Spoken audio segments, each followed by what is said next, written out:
Welcome back to another Nemours Estate story time.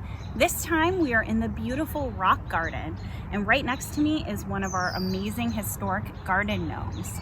If you've never met a gnome before, we're going to read a story that tells you all about what you need to know about these crafty little creatures.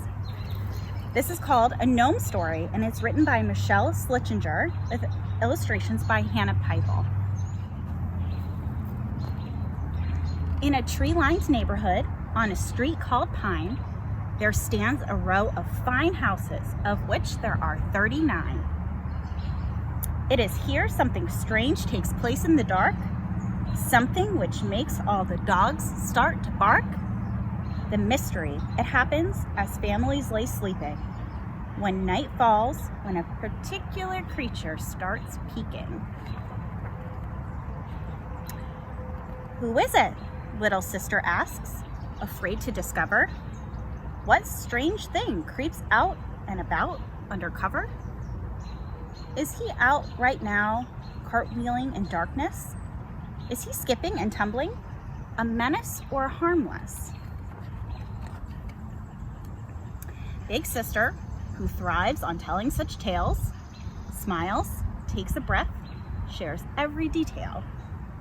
Yes, he is out there, she says. He's so goofy. He twists and he turns. He's quite a bit kooky. You've seen him before, out there in the yard. Motionless, he stays put like a guard. Till the coast is clear, he continues to rest. In the garden, among the peppers is best.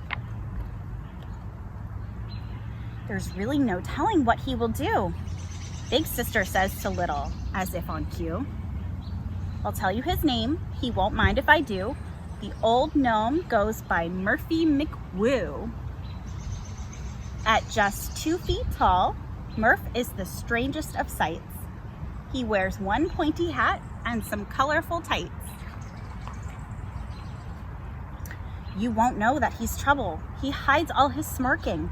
He especially loves creeping and crawling and lurking. In shadows, he moves and slips through the cracks. He's unfindable, mostly, and yes, that's a fact. Little sister, perplexed, wants to know so much more. Does this gnome come out only while we continue to snore? If he's scared of the sun, there's always the shade, or under this tattered blanket Gram's made. Big sister knows the answer, and she isn't shy saying, gnomes get you in trouble. They're always misbehaving. The fairies don't like them at all, you will see. They escape to the highest point on that tree. Well, this revelation is a welcome surprise. Little sister loves fairies with wings that can fly. Oh, fairies, what fun. Can I see them right now? Can I catch one or hug one? Oh, please tell me how.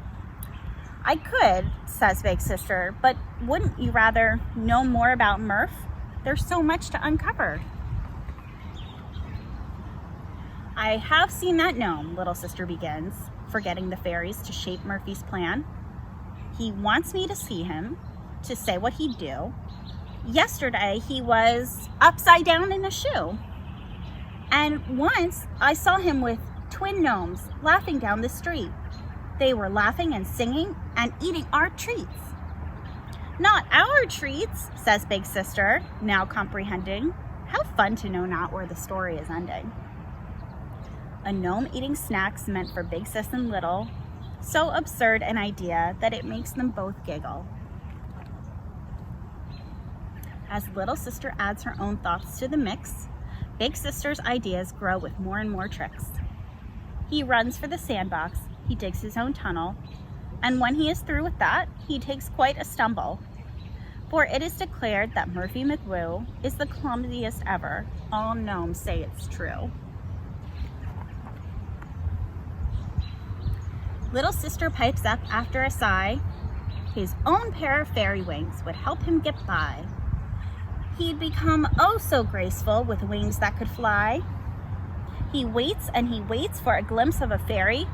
He doesn't care whether it smells or turns hairy.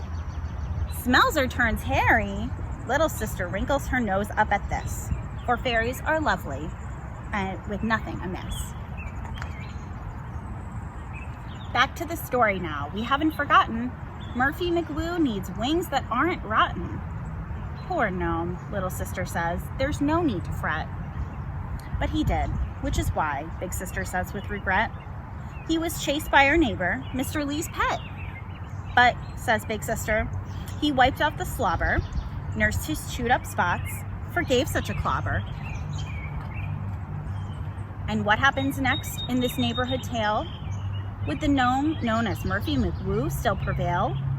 Unfortunately, no, he does not succeed.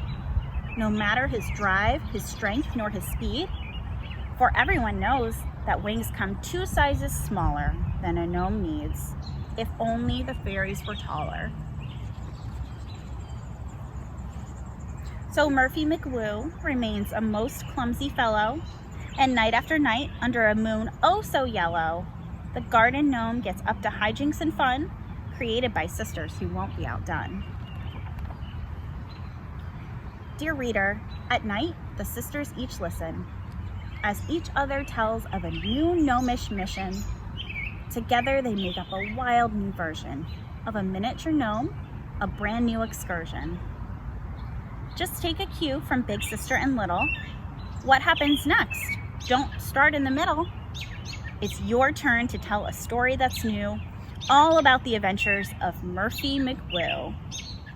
And if you want to tell a story about one of our gnomes, or even a gnome that you might have at home, share pictures and your stories with us. We would love to hear them. Have a good day. Bye for now.